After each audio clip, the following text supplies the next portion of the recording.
Nakakamamatay ang sakit na leptospirosis kapag hindi naagapan. Sa San Lazaro Hospital sa Maynila, may isang dosena ng nasawi dahil sa sakit na yan. Dumami ang tinamaan nito matapos ang mga pagbaha. Para bigyan ng mukha ang balita, Mobile Journal Francis Rivera. Ilang linggo matapos ang kabi-kabilang pagbaha, tumaas ang kaso ng leptospirosis sa bansa. Sa San Lazaro Hospital sa Maynila, 108 na ang kabuuang bilang ng mga pasyenteng may leptospirosis na dinala rito. Isa na dyan ang anak ni Gemma. Pauwi raw galing sa eskwelahan ng kanyang anak at sinuong daw nito ang baha gamit ang kanyang motor noong kasagsagan ng habagat. Makalipas ang 2 linggo, dito na lumabas ang sintomas sa kanyang anak. Linalagnat po siya, nananakit po ang katawan niya, inuubo po siya, masakit po ang batok niya, tapos hirap siyang huminga, naninilaw po ang mata at saka namumula. Yun daw po yung sintomas po ng leptospirosis. Dito ko po naisip na dalhin yung anak ko kasi marami po kasi namamatay sa leptospirosis. Ayon sa officer in charge ng San Lazaro Hospital, nagkaroon daw talaga ng surge ng mga pasyente ang ospital matapos ang nagdaang sama ng panahon. Yung surge ng San Lazaro Hospital, naramdaman namin starting August 1. So we are considering this as our week 1. So we are seeing patients around 30 plus admission a day. 14 na ang nasawi nilang pasyente dahil sa leptospirosis, 1 dosenang matanda at 2 bata. Marami pa rin ang severe cases na kanilang ginagamot. Ayon kay Doc, kung na-expose sa baha, narito ang dapat nating bantayan. These are the symptoms that we need to watch out for.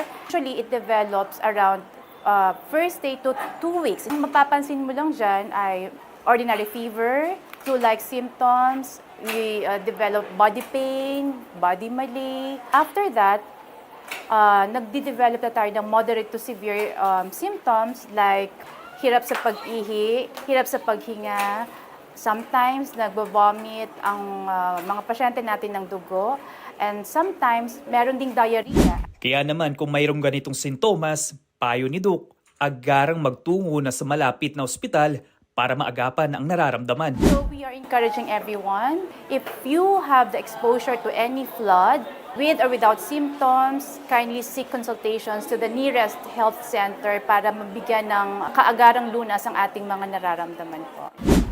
Huwag isawalang bahala ang ating kalusugan kapag may nararamdamang kakaiba. Mas mabuti ang magpa-ospital kaysa magsisi sa huli. Mobile Journal Francis Rivera po, hatid ang mukha ng balita. Pag-usapan pa natin ang mga pagdami ng kaso ng leptospirosis kasama si Mobile Journal Francis Rivera.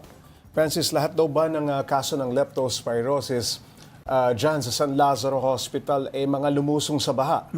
Pops J, tama tayo dyan, Pops J, no? And nakita natin yung mga pasyente doon ay galing din sa ibang lugar na talagang binaha, no? Katulad nga ng Cavite, Bulacan, talagang dinayo nila itong San Lazaro Hospital sa Maynila para doon ma-admit.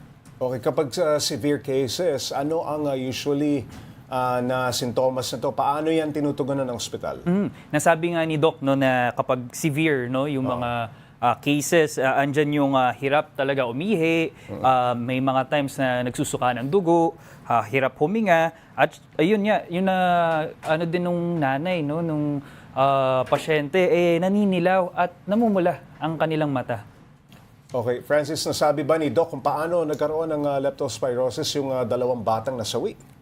Pops J, yung sa data na yan, no, minabuti muna nilang hindi muna magbigay ng detalye regarding dun sa 2 bata na nasawi dahil nga dito sa leptospirosis, Pops J. Okay, Francis, yung nakausap mo na may anak na tinamaan ng sakit na ito, kamusta na ang lagay niya? Sa ngayon, no, yung matapos ng interview, kinausap natin si Doc kung ito ba ay isa sa mga tinatawag na normal case or severe. Ngayon, yung sinabi nga ni Doc, medyo mild na ito to severe yung kaso nitong pasyente na nakausap natin o yung nanay ng pasyente na nakausap natin dahil nga nakita ko rin no, na naninilaw yung mata niya at kwento nga rin niya nahihirapan daw siya na huminga.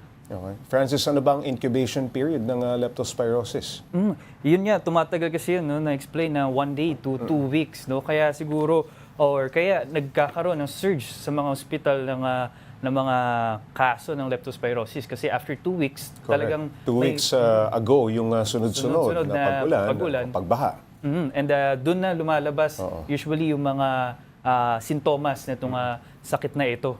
Kung hindi malala ang sintomas, Francis, pinauwi lang ba o diretso sa admission na sa ospital?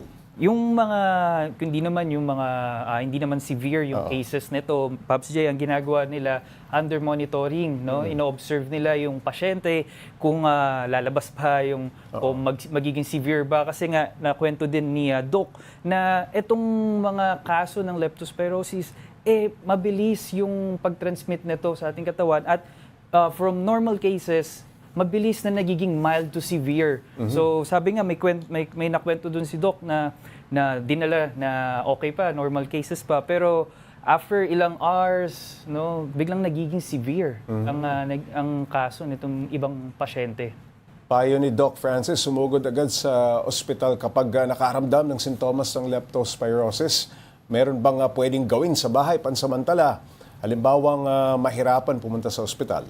Pops J, kailangan daw talagang uminom nitong doxycycline, no, na kung dapat ang ano niyan is equal din sa ratio kung gaano katagal, no, na babad or yung exposure mo doon sa baha.